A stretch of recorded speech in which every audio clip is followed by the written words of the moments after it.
Hello guys! Welcome to Justina07 Mix Vlogs. Ayan guys, ngayon po ay magluluto ako ng fried chicken. Ayan, na-coat ko na siya guys. Ayan, nabalutan ko na siya ng crispy fry. And nag-separate ako ng ayan, crispy fry guys kasi ito yung gagawin kong pinakang gravy niya. Ayan.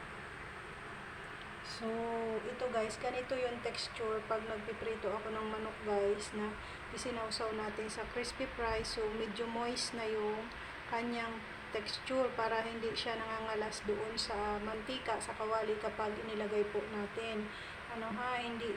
So, yung ano niya guys, kumbaga ay kapit na doon sa ating chicken meat.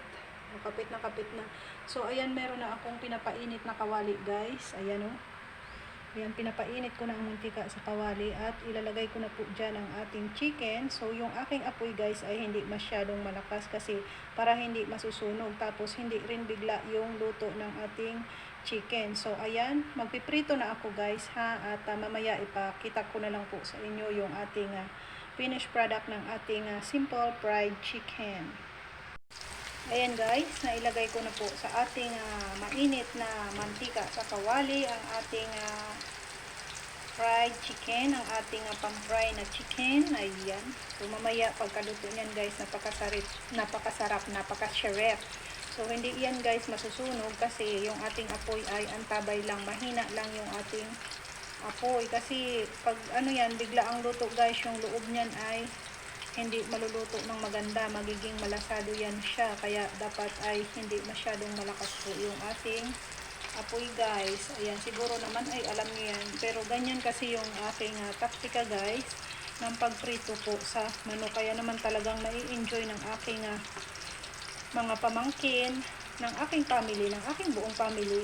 Ayan, at syempre gustong gusto ng asawa ko ang ganyan na pagprito sa manok guys. Gustong gusto niya ang ganyan na pagprito na hindi bigla yung pagkakaluto kasi talaga namang simot sa sobrang sarap, talagang hanggang buto malasa siya guys. So ayan, so i-continue ko na ito guys, aking pagluluto ha, kay mamaya ipakita ko sa inyo pati ang ating finished product ng ating gravy. Favorite kasi ng aking pamangkin na si Eros ang paggawa ko ng gravy kapag nagluluto ako ng fried chicken guys. So mamaya ipakita ko sa inyo ha.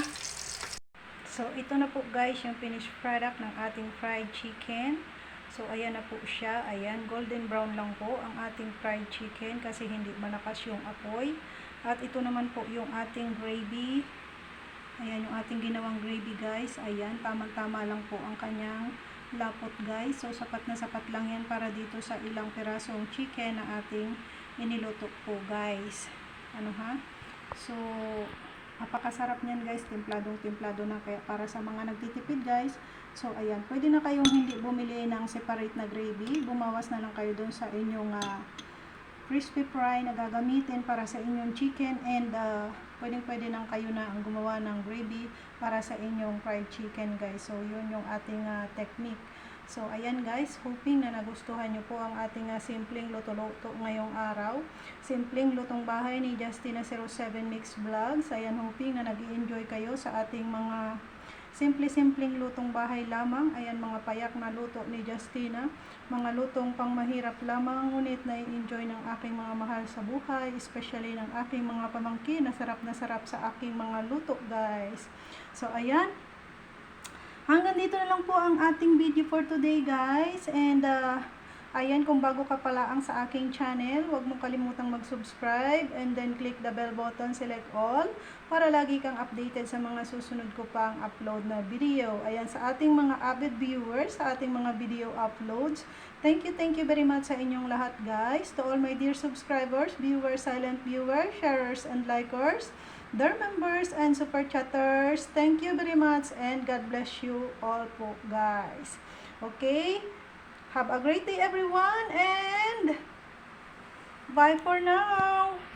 I love you all guys. Bye bye. Thank you for watching.